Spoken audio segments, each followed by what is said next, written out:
আসসালামু আলাইকুম, আপু কেমন আছেন? ওয়ালাইকুম আসসালাম, ভালো আছি। আপনি কেমন আছেন? আলহামদুলিল্লাহ ভালো আছি। আপু আপনার নাম কি আর কোথা থেকে এসেছেন? আমার নাম পায়েল, আমি চাঁদপুর থেকে এসেছি। আপনার নাম পায়েল, চাঁদপুর থেকে এসেছেন। আপনার বয়স কত? 20 বছর। 20 বছর বয়স। আপনার বিয়ে শাদী হয়েছে? না, বিয়ে শাদী হয় না। আপনার ফ্যামিলিতে কে কে আছে বর্তমানে? আমার বাবা আছে, মা আছে, আর আমরা 2 বোন। আপনার বাবা কি করেন?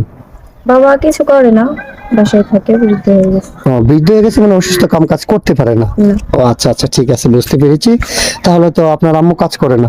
না আম্মু কাজ করে না। আম্মু কাজ করতে পারে না, বাবা কাজ করতে পারে না, সংসারটা কোনো রকম কষ্ট বেশি চলতেছে, তাই তো?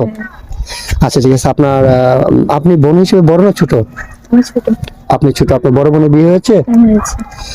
আপনার বিয়ে সাথে হচ্ছে না? না, আপনার বিয়ের সাথে কি জন্য হচ্ছে না সেটা যদি একটু বলতেন আমাদেরকে।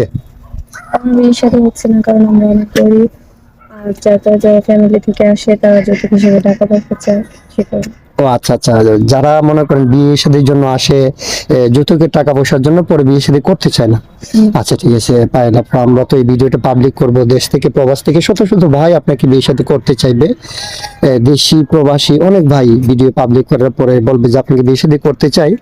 40, 45, 50 বছরের কোনো ভাই যদি আপনাকে যৌতুক ছাড়া বিয়ে করতে চায়, আপনি বসবেন? আচ্ছা, যদি কারো স্ত্রী মারা যায় অথবা বাচ্চা কাচ্চা হয় না, তার জন্য দ্বিতীয় বিয়ে করতে চায়, সেরকম কোনো ভাই হলে বিয়ে করবেন? মন থেকে বলছেন নাকি এমনিতে?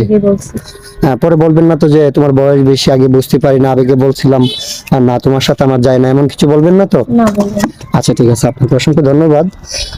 তাহলে আপনার সাথে যোগাযোগ করবে কিভাবে? আপনার ফোন নাম্বারটা বলেন। পায়েল আপু, আপনি নামাজ কালাম পড়েন? হ্যাঁ, পড়ি। পড়েন।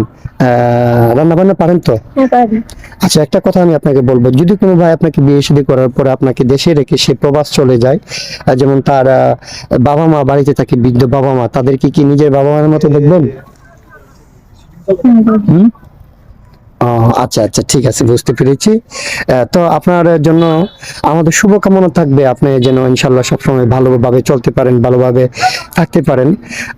আর যদি কার বাচ্চা কাচ্চা থাকে, সেরকম কোনো ভাই যদি হয়, তাহলে ওনার বাচ্চা কাচ্চাকে নিজের বাচ্চা কাচ্চার মতো দেখবেন নাকি? হ্যাঁ, পারবো দেখতে। পারবেন? মন থেকে বলছেন তো নাকি এমনিতে? ঠিকই বলছি। কার সাথে প্রতারণা করবেন না তো? না। হুম। তাহলে আমাদের সাথে যোগাযোগ করলে আপনাকে পাবে। আপনি কয়দিন থাকবেন এখানে? 3-4 দিন থাকবেন কি? হ্যাঁ, থাকবো। আচ্ছা ঠিক আছে, তাহলে পায়েল আপু আপনি ভালো থাকবেন, সুস্থ থাকবেন, আপনার জন্য শুভকামনা এবং দোয়া রইল।